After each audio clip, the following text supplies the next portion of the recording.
One time there was a brother who was very committed to salah, very committed. I'm a witness to this. A blizzard, thunderstorm back in Canada, he always comes to the masjid. Wonderful brother, mashallah. I would drive sometimes, see him on the sidewalk, I go pick him up. He has no car, no bus pass, no bike, nothing. All of a sudden the brother stopped showing up to the masjid. I go to his house, knock on the door, and he opens the door. I say, Assalamu alaikum. Then he curses. He's like, what he mentions, do you want? I'm really confused. Very dedicated person, committed to the masjid, and that's, your response is wajib. Saying salam is sunnah. Responding is an obligation. Don't tell me I hate that brother, I have issues. No, no issues. When you say salam, you have to respond back. May Allah allow us to follow the sunnah. Ameen Rabbil Alameen. Then he said, he's like, what do you want? I'm like, I came to check on you. You were absent for a week from the masjid or so. He's like, I'm healthy, I'm standing, now move on in life. I'm like, I'm not moving on until you tell me what's wrong with you. Because we're a little close, so I can have, it's subjective. Back and forth, he's like, okay, come here. So I go to his house, what's your story?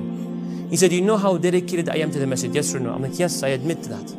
He's like, I come to the masjid regardless of the weather, I have no bike, I walk every single time. I'm like, Allah's my witness, yes, I do believe that, and I personally pick you up, yes, I know. But what's the problem? Why you stopped coming to the masjid? What's wrong with your attitude? He said, I've been coming to the masjid for the past 9 months, making all kinds of different dua. All kinds of different dua. This dua, this dua, that dua, that dua, this dua. Not a single one of them was accepted. Why should I worship him? And this is a high school student. May Allah protect us from overzealousness with no knowledge. So there's a lot of things you can tell that, but there's a lot. But part of that conclusion with this hadith, I told him, haven't you heard the hadith of Rasulullah sallallahu alayhi wa sallam? Whenever you make dua to Allah, one of 3 things happen. Number 1, Rasulullah sallallahu alayhi wa sallam says, if you ever ask Allah for something, either Allah will give you what you ask for. So your dua goes up, whatever you ask for comes down. Or number 2, Allah al-Hakim, the all-wise, knows whatever you ask for is not good for you. So your dua goes up, but no blessing goes down, but your dua goes up and blocks a hardship or a calamity that was about to fall upon you. The third is that your dua goes up and stays there, and then transforms into hasanat on your scale Yawm al-Qiyamah. The Sahaba heard this win-win-win situation.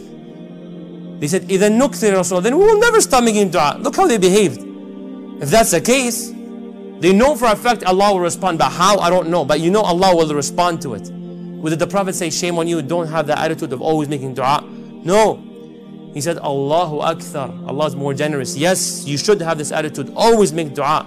Now the question, which one of the 3 is best? The best one of the 3 is whatever Allah sees best for you.